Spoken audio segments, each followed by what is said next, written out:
మహబూబ్నగర్ జిల్లా జడ్చర్ల మండలం కుర్వగడ్డపల్లి గ్రామ శివారులో గల శ్రీ పరశవేదీశ్వర స్వామి ఆలయంలో ఎమ్మెల్యే అనిరుద్ రెడ్డి గాలిగోపురం కార్యక్రమానికి శ్రీకారం చుట్టారు. ఈ సందర్భంగా గాలిగోపురం కట్టే స్థలంలో భూమి పూజ చేశారు. గడ్డపార తీసుకొని భూమి తవ్వగా ఆలయ కమిటీ చైర్మన్ బోడగోపాల్ పారతో మట్టి తీశారు. శాస్త్రోక్తంగా పూజలు నిర్వహించిన పూజారులు అనిరుద్ రెడ్డితో శంకుస్థాపన కార్యక్రమాన్ని జరిపించారు. అలాగే ఆలయ ప్రాంగణంలో 5 మొక్కలను కలిపి ఒకే గుంతలో నాటించారు. అనంతరం అనిరుద్ రెడ్డికి సన్మానం చేశారు ఆలయ కమిటీ. ఈ సందర్భంగా ఆలయానికి కావలసిన అభివృద్ధి కార్యక్రమాలపై అనిరుద్ రెడ్డిని అభివృద్ధి కోసం సహకరించాల్సిందిగా ఆలయ కమిటీ విజ్ఞప్తి చేసింది. దీనికి సానుకూలంగా స్పందించిన అనిరుద్ రెడ్డి తన వంతు కృషి చేస్తానని ఆలయ అభివృద్ధికి తన వంతు కృషి చేస్తానని అన్నారు. ఇదే సందర్భంగా గతంలో ఈ గుడి దగ్గర తనకు జరిగిన రాజకీయ అనుభవాలను గుర్తు చేసుకున్నారు. సామాన్యునిగా వచ్చి గుడికి సేవ చేసే అవకాశం లేకుండా పోయింది. శివుడి ఆజ్ఞతో నేను ఎమ్మెల్యేగానే ఈ గుడి దగ్గరికి అభివృద్ధి కార్యక్రమాలకు శంకుస్థాపన చేయడానికి వచ్చినట్లు ఆయన తెలిపారు. అలాగే కాకుండా ఆలయం చుట్టుముట్టు సీసీ రోడ్డు, డబుల్ రోడ్డు వేయడానికి నిధులు మంజూరు అయ్యేలా చూస్తానని తెలిపారు.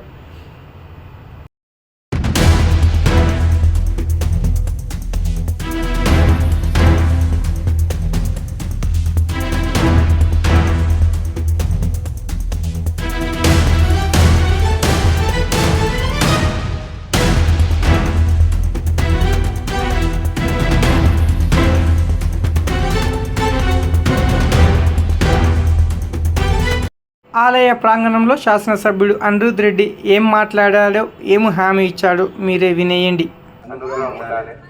ఆ రోజు బలిస్తంభం కోసం నిరంతరం నా దగ్గరకు వచ్చినప్పుడు నేను ఆ రోజు ఒప్పుకున్నందుకు బలిస్తంభం ఇస్తానని చెప్పి నాకు కొన్ని రాజకీయ కార్యక్రమం వల్ల వాళ్ళు ఏమనుకున్నారో ఏమో కొంతమంది రాజకీయ నాయకులు నన్ను ఇక్కడ రానివ్వద్దు, వస్తే అనిరుద్ రెడ్డి మన పెద్ద నాయకులు అవుతామని చెప్పి ఆ రోజు మీ పైన ఒత్తిడి తెచ్చి మీకు 50 లక్షల రూపాయలు గుడికి ఇస్తామని చెప్పి చెప్పడం జరిగింది. దానివల్ల మీరు దేవుని కోసం 50 లక్షలు వస్తే డెవలప్మెంట్ అవుతుందని చెప్పి కూడా ఆ రోజు నన్ను మాట్లాడిన తర్వాత నాకు నన్ను రావద్దని చెప్పి కూడా కొంతమంది చెప్పడం జరిగింది.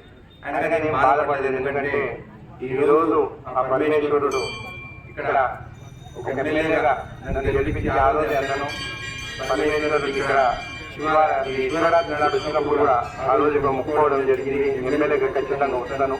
ఈ రోజు ఆ దేవుని అనుగ్రహంతో, ఆ దేవుని ఆశీర్వాదంతో మీతోనే మళ్ళీ నన్ను పిలిపించి ఈ ముఖకరానికి చేయించినందుకు అదంతా దేవుని మహిమలని చెప్పి కూడా మీకు తెలియజేస్తున్నాను. అంటే మీకు అందరికీ చెప్పేది ఒకటి ఏంటంటే, రాజకీయాలు ఎప్పుడు కానీ గుడ్లకు కానీ లోపలికి వచ్చినప్పుడు రాజకీయాలని బయట వదిలేసి రావాలి.